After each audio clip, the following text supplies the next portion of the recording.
iReady is being sued. On December 22nd, 2025, a federal class action lawsuit was filed in Boston against Curriculum Associates, the company behind iReady, the adaptive learning platform used by roughly 14 million American students. And the internet has completely lost its mind. They're not ready for this lawsuit. What's actually in the lawsuit? Well, it's been alleged that iReady is secretly harvesting data on millions of American children and selling it. Because there's a shock. But we'll get to that. First, I want to show you what the reaction has been, because the reaction is genuinely something to behold. One YouTube commenter wrote, "The amount of joyful screaming, shouting, cheering and yelping I just did is unimaginable. Something extraordinary is happening here. Federal class actions do not normally make children scream." Another said, "My childhood dream coming true after 4 years of pain. Am I dreaming? This is an early Christmas gift. Can we turn this day into an international holiday?" The YouTuber Shrink, who grew up on iReady, summed up what a lot of people are hoping this lawsuit will actually do. "This might be our opportunity to get rid of these companies and force them to pay attention to our audience." But will iReady actually be banned? That's the question every one of these commenters is really asking underneath the jokes. Is this it? Is this the moment? Is the thing that made them miserable for nigh on a decade finally over? If you watched my first iReady video, you know why people hate this platform. A 1.1 star rating, kids crying at their desks. Yes, if you haven't already, go watch my OG video. Whether iReady is bad is settled. This video is about what happens now. Part 1, the celebration. I've read hundreds of comments for this video, and the thing that hit me, the thing that I honestly wasn't prepared for, was that reading these comments feels like watching people be released from something. Here's what I mean. Finally, someone knows how us students feel. One word is doing the work there. Finally. Kids have been waiting to feel heard for long enough that when a federal lawsuit finally shows up, it reads to them as someone at long last understanding what they were going through. Hit that subscribe button for more deep dives into EdTech tools. Thank you. Back to the video. Another YouTube commenter simply wrote, "iReady was my childhood," with crying emojis. About damn time they were getting sued, and just before I graduate high school. RIP my elementary school childhood. Deserved for traumatizing me as a kid. And the teachers, they're right there with them. As this teacher said, 13+ million students use it. 0 studies prove it works. Which every teacher knew. And some of the kids, they're already picking the next target. Yes, I excel next, one student posted on TikTok. Another said on YouTube, "Something tells me this is going to be the first of many edtech websites to get exposed. I will be enjoying their downfall." That's what you're reading in the comment section right now. Kids exhaling after a decade of holding their breath. Teachers realizing the system they trusted was the system they should have been fighting. And underneath it all, one question. Is this finally the way out? That's what the rest of this video is all about. Because you can't answer that question by reading comments. You have to look at what the lawsuit actually is, and what's happened every other time an edtech company has ended up in court, and what changes, if anything, when a $775 million company gets dragged into federal court by 4 kids. Yes, we'll come back to the reactions later. Now it's time to check in on the lawsuit. Part 2. So, what actually happened? Right, so here's what everyone is losing their minds about. Bear with me, there's some legal stuff, but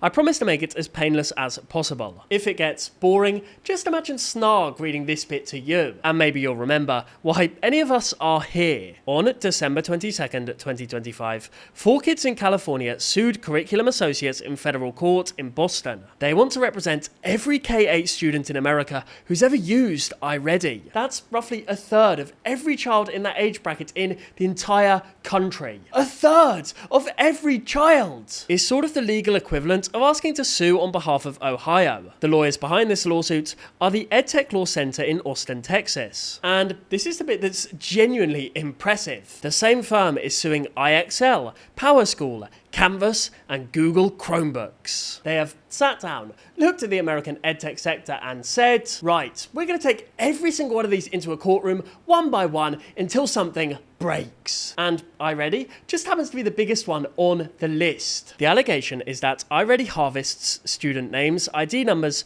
IP addresses, and real-time behavioral data and quietly funnels it to advertising and consumer data companies. The complaint calls them highly intimate academic and psychological profiles of children. And in the unheard investigation published in February 2026, researcher Lisa Lavasseur of Internet Safety Labs compared Curriculum Associates' tactics to, direct quote, the product safety resistance playbook which the tobacco industry pioneered back in 1953. These are allegations. I need to say that bit clearly because, you know, I quite like to keep my YouTube channel. Curriculum Associates denies everything. Their motion to dismiss, a real legal document filed with a real federal court by real lawyers paid real money to write things, describes the lawsuit as an ideologically motivated crusade. So, a $775 million company being sued by 4 kids is describing those 4 kids as ideologically motivated crusaders. The image that conjures is 4 7-year-olds in full chainmail and tabards, galloping towards the Curriculum Associates HQ on tiny horses, while the corporate lawyers hide under the conference table shouting, "The Crusaders are here! The Crusaders are here! Save the dashboards!" It is legally the phrase of the year. Seriously though, here's the part that matters. Curriculum Associates indeed makes $775 million a year. They employ 2,700 people. They're in 70% of the top 100 American school districts. They're owned by 3 private equity firms, because of course they are. The realistic settlement, if this ever even gets past the motion to dismiss, is somewhere between $15 and $75 million, based on the closest legal precedent, PowerSchool's Navigant settlement earlier this year. To you or me, that's an unimaginable amount of money. To Curriculum Associates, it's a parking ticket. Which brings us to the real question. Will iReady be banned? Part 3. Will iReady be banned? Everyone I've quoted so far wants the answer to be yes. Every cheering student, every relieved parent, every teacher on threads going, is this the way out? They are all, underneath the jokes and the memes and the celebration, asking the same thing. Is this finally the moment? Will the federal courts do what the petitions and the district complaints and the parent letters and the decade of Reddit rage couldn't? Remember that shrink quote from earlier? The one about this being a chance for us to get rid of these companies. Well, he followed it with a second line that's been sitting in the back of my head ever since I heard it. This might be our opportunity to get rid of these companies and force them to pay attention to our audience. Or it might just be a pebble in an ocean too deep for us to escape. To work out which one it's going to be, you have to look at what's happened every time an edtech company has actually ended up in court. The legal history of edtech is a cursed little thing, and every time it's ended up in court, the result has been the same. Illuminate Education had a confirmed data breach that exposed 10 million students' records. Because, and I'm not making this up, they were storing passwords in plain text. In 2022. For those of you lucky enough to have never worked in IT, that's the digital equivalent of writing your bank PIN on the back of your bank card in permanent marker. The FTC went after them. They settled for $1.5 million, got acquired and kept operating. PowerSchool had a breach affecting 62 million students in late 2024. They paid the ransom to the hackers. The hackers came back and re-extorted them. Texas sued. And yet, PowerSchool kept every single one of their school contracts. IXL is currently being sued by the same EdTech Law Center lawyers going after Curriculum Associates. They're still operational. Canvas was sued by those same lawyers, got the case dismissed last August, and, say it with me, still operational. The more discerning viewers amongst you may be spotting a pattern. Yes, in the entire history of American edtech litigation, 0 companies have been shut down by a court or regulator. 0. The products carried on. The contracts got renewed. Millions of kids logged in on Monday morning as if nothing had even happened. So there's no reason to believe that iReady will be any different at all. If anything, they're a bigger company with deeper pockets, with even more entrenched contracts. If Illuminate survived storing passwords in plain text, and PowerSchool survived losing 62 million records to hackers twice, iReady probably survives this. So, when a YouTube commenter writes, and this one's my favourite, Can't wait for absolutely nothing to happen. They might be the most realistic person in the threads. Another commenter wrote, I'd 100% expect them to try to profit off of student data. Oh well, it'll take at least another 15 years before any school boards hear about it, and another year before they do anything about it. That commenter, I'm sad to say, understands American institutional inertia better than most lawyers I've read on the subject. So, will iReady be banned? Realistically, no. No court has ever banned a piece of edtech software. No regulator has ever banned a piece of edtech software. The American legal system operates within narrow remedial tools here. Fines, injunctions, court-ordered changes as to how software handles data. Nothing in that toolkit pulls a product out of 70% of the top 100 American school districts. The best case outcome for the plaintiffs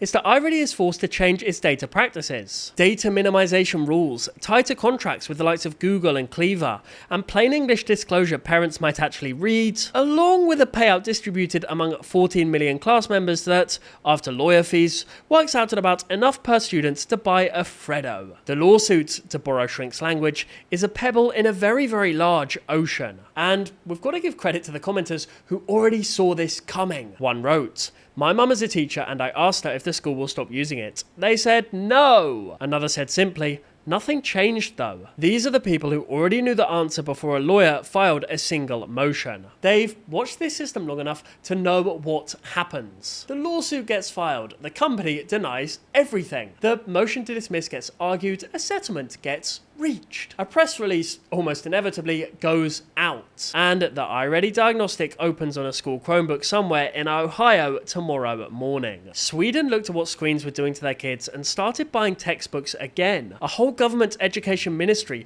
redirecting funds away from tablets and back to printed books because the evidence on screen-based learning for young children turned bleak. That's mainstream policy in a country we're supposed to emulate. And America won't do it because the contracts are signed, because the procedural departments are already locked in. The school boards don't read the evidence, and the company makes $775 million a year. So what are we actually left with? We're left with a generation of kids who are going to celebrate a lawsuit that won't change anything because the celebration itself is the only thing they're getting. And that brings me to the one comment that I genuinely couldn't stop thinking about while writing this video. Someone wrote, and I'm not making this up, this is a real comment on a real YouTube video about the lawsuit. We are literally doing our iReady diagnostics right now because my school does not want to believe this. Just picture that for a second. A child on a school-issued Chromebook, iReady open in one tab, Shrink's video about the iReady lawsuit open in another. Typing a celebration comment about the lawsuit while completing the software the lawsuit is against. Because her school read about the federal complaint and shrugged. Because her teacher can't pull her out without getting in trouble. Because the district signed a contract. Because Curriculum Associates makes $775 million a year and she doesn't. And that's what this whole thing is actually about. A generation of kids who've decided that nothing is going to save them, yet they've decided to celebrate anyway. Because at least a lawsuit exists. Because for the first time in a decade, the people who made them miserable are being forced to explain themselves in a federal courtroom. And even if nothing comes of it, at least for a moment, the adults were in the dock. This child was doing her diagnostic. She knows nothing will change, but she's celebrating anyway. Knowing how bad iReady's reputation is, Curriculum Associates have actually attempted a comeback. A new version called iReady Pro, launched for older students, meant to fix everything the critics have been complaining about. It didn't go well. That video is coming out next. Do you want EdTech banned from schools completely? iReady, yes. iExcel and the whole ecosystem with it. Laptops, tablets, adaptive software, the lot. Sweden's trying it, America won't. I'm really curious about what you guys think, especially as students, so please let me know in that comment section below. Smash that like button if you made it to the end, you legend. Snipe Army, I'll see you for the next one. Snipe, snap, out.